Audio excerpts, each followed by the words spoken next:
I can't believe it's already week 10. Can you believe that? Time flies.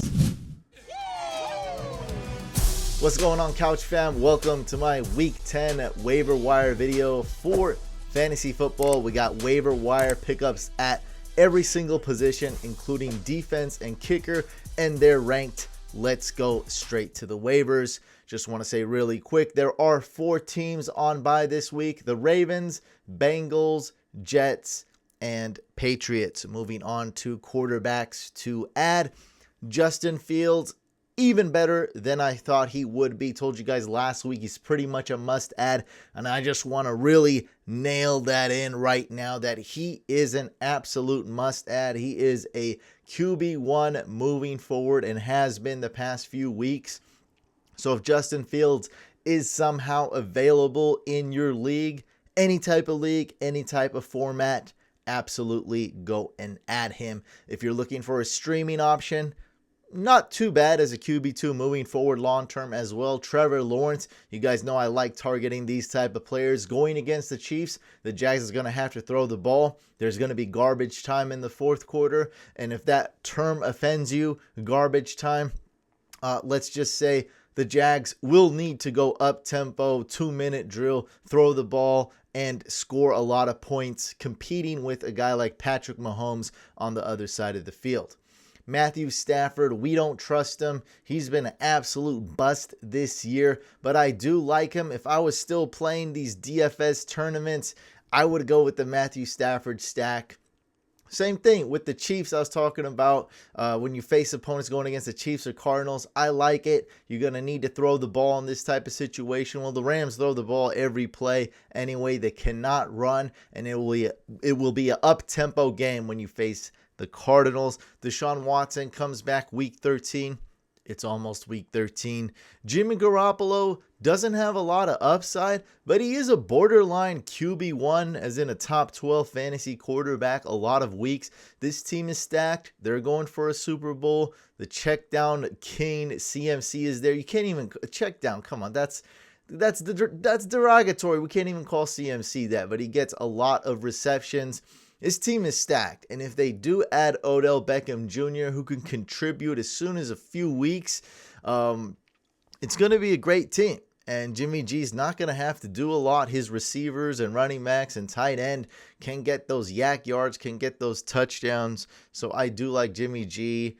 He'll pretty much be a quarterback 2 or a spot start quarterback if you have a QB like Lamar Jackson who's on bye this week. Daniel Jones doesn't put up a lot of points unless he gets those rushing stats, but he does get those rushing stats often. He's going up against the Texans, and then the week after that going up against the Lions. Lions defense is garbage. And we got Marcus Mariota. I can't trust him. Do not trust him. But if you're super desperate, I just wanted to add one more name right here. Moving on to running backs. Now, this is the very important position. I have these top 2 guys are pretty much must adds. Okay, starting off with number 2, Gus Bus. The Ravens are on bye, but it is very likely that Gus Edwards will be back week 11.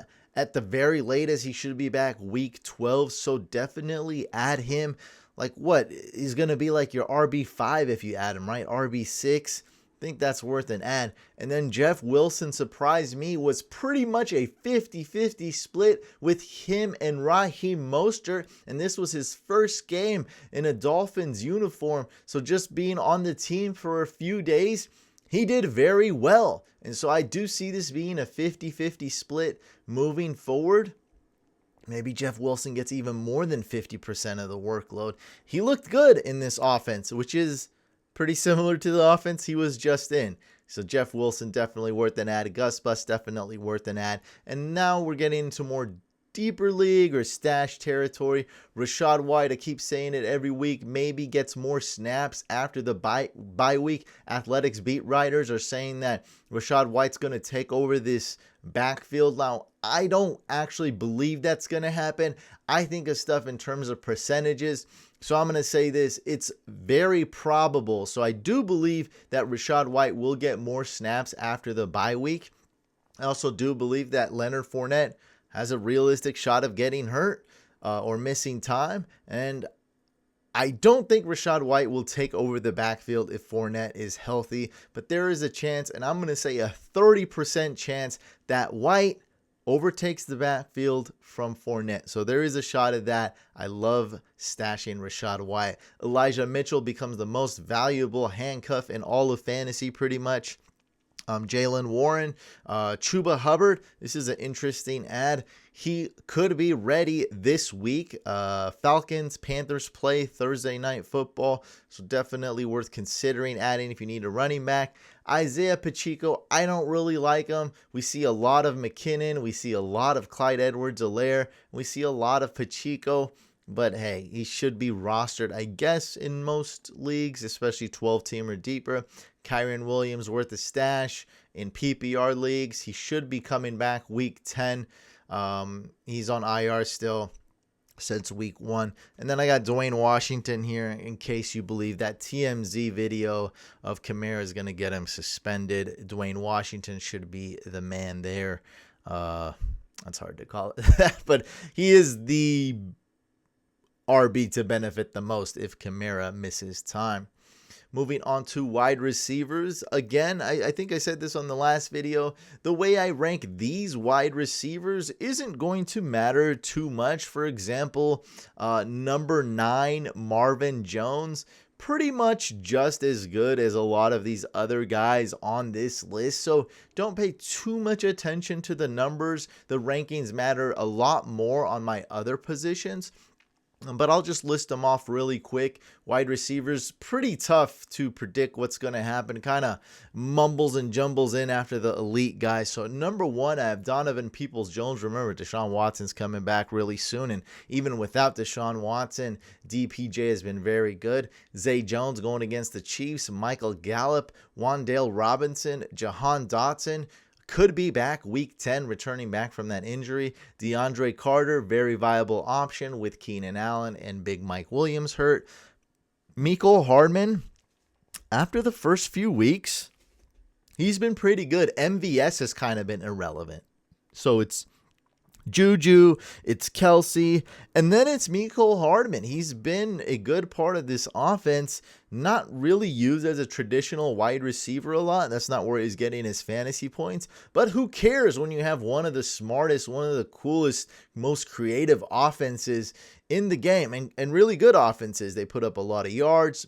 They don't run a lot of traditional run plays using the running back position. So it's a lot of these crazy jet sweeps and short passes and all these dump offs and all these crazy looking passes. And Mecole Hardman really benefits from that. At number 8, super duper dynasty sleeper, Terrace Marshall is becoming relevant in 2022. And number 9 went over Marvin Jones. Kadarius Toney maybe get some more snaps. Odell Beckham Jr. cleared to play, according to Jay Glazer. I would still be wary of this. I don't think he will contribute anytime in November, right? He's got to get acclimated to the team, learn the playbook, build some chemistry with the quarterback. That's going to take a week or two. Also, he's going to need to ramp up. So once he does start playing, that's going to take another 1 to 4 weeks. So December, he might start contributing, but I don't expect him to be fantasy relevant in November. Still worth an ad. Odell Beckham, kind of a polarizing player in a way. People hate him, people love him. So if you do have him, and I did stash him in a couple leagues, and I'm pretty pessimistic with his outlook, I'm willing to trade him. So if there's any guys who are super OBJ fans, or let's say he goes to the Niners and there's a Niner homer in my league, I'd want to trade him right away when his value is there.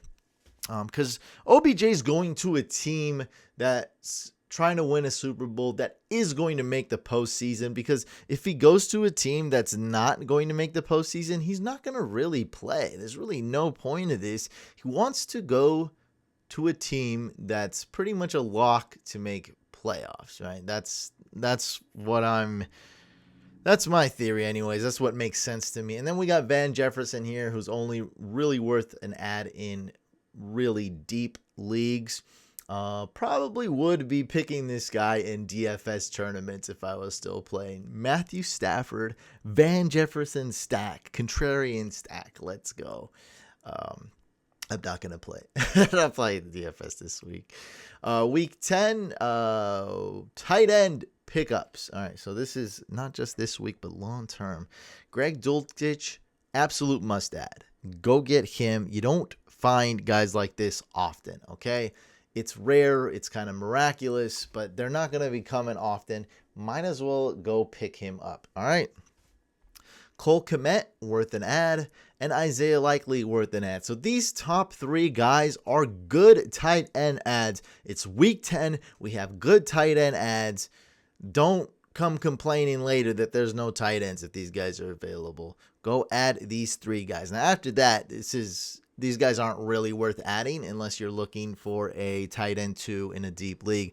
We have Juwan Johnson, who's actually been pretty good with all these injuries. Jarvis is hurt, MT is hurt, Adam Troutman is hurt. So Juwan Johnson has really stepped in and looked good. When he doesn't get the targets, he scores. When he doesn't score, he gets the target. So it's looking really good for this wide receiver turned into tight end, Juwan Johnson of the Saints. If Cameron Braid is out, Cade Otton, very good pickup. He's been coming through as a sleeper tight end, and he's a rookie. And then we got Tommy Tremble, another one of my dynasty sleepers, somewhat relevant in deep leagues this year. For defenses, the Eagles D is probably going to be my number one ranked defense this week. Obviously, they're rostered in every league. Cowboys D, I've stashed them a couple weeks ago, and it's not that they're going to be elite this week. It's that they're going to be elite every single week. So Cowboys D is one of those defenses that if you're fortunate enough to have, and I've picked them up off free agency a couple weeks ago and stashed them, I believe I'm going to be starting them every single week moving forward. And it's so awesome. I don't have to add and drop defenses. And the best part is I got them for free. I didn't have to reach for them in the draft and pass up on guys like Ken Walker or something like that. Number 2, I got the Giants D going against the Texans. Amazing. Niners D. Now, it's all really close rankings here. Niners D going against the Chargers. Titans D going against the Broncos. Should be a low-scoring game. Saints D going against Kenny Pickett with no Chase Claypool. And Broncos D going against the Titans in that same game I was talking about, low-scoring. And then the sleeper ad of the week is going to be the Raiders defense. Now, I do not trust this defense, but they make one heck of a sleeper ad or sleeper streaming option. So the Raiders are ranked number 32, the worst defense in fantasy. But now that they have a good matchup and they're available in like 86% of leagues, you'll be able to get them. They're going against the Colts, who are a mess from top to bottom right now. It's a pretty bad situation. Sam Ehlinger, I don't think he's done much at all. JT's hurt. I think Deion Jackson has a minor injury. Lots going on here. No Naheem Hines. Like, it's a huge mess from top to bottom. Raiders D should be able to put up points one way or another. This is also the 4th lowest scoring game according to Vegas sportsbooks. And I think the Colts are implied to get like the 3rd fewest or 2nd fewest points this week. And Ehlinger probably gets sacked and make a couple mistakes. So Raiders D, a nice sleeper pickup that you can actually get for free, $0 FAB or free agency. And then we got the Rams D going against the Cardinals, Bucks D going against the Seahawks, Chiefs D going against the Jags, and Steelers D going against the Saints. For kickers, love the options here. So we got great options at defense, great options at kicker. I love any of these top 6. If you can get any of this top 6, you're good. And if you really I think the first tier is the top three. I think Graham Gano, Brett Maher, and Ryan Suckup, all three of those guys should absolutely ball out. If you can't get them, go for Yunwei Koo, Matt Gay, or Robbie Gould. And I'm learning with defenses, man. Sometimes the past is a good prediction of what's going to happen. As in, Graham Gano always has been balling out this year. He's going to continue to ball out. Also, good matchup, by the way. As far as Jake Elliott, everything lines up for this guy to do well. And other than last week, he's been pretty trustworthy. But he just doesn't kick field goals. Like, he doesn't get fantasy points. And so I'm not going to start Jake Elliott no matter what. Like, I'm not picking him. Like, forget about it. But I'm telling you, this game script, this matchup, and it being a home game where they're heavily favored to win, I think it's by 11 points, everything should line up for Jake Elliott, but it doesn't. So I'm avoiding him. Go get yourself a Gano, Brett Maher, Suckup.